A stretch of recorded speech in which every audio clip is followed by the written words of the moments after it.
সম্বন্ধপদ কাকে বলে? ক্রিয়ার সঙ্গে বিশেষ্য বা সর্বনাম পদের যে সম্বন্ধ থাকে তাকে কারক বলে।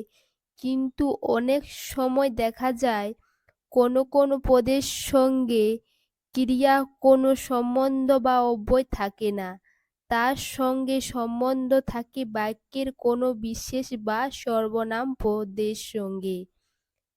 যেমন তুমি নজরুলের কবিতা পড়তে ভালোবাসো, কারকের নিয়ম অনুসারে যদি প্রশ্ন করা হয় তুমি কি পড়তে ভালোবাসো, উত্তর হবে কবিতা, অর্থাৎ কবিতা হলো কর্মকারক।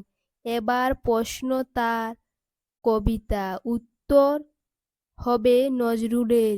এখানে নজরুল সঙ্গে ক্রিয়াপদের কোনো সম্পর্ক নেই, তাহলে নজরুলের শব্দটি হলো সম্বন্ধপদ। এটি কারক নয়, তাহলে সম্বন্ধপদ কি?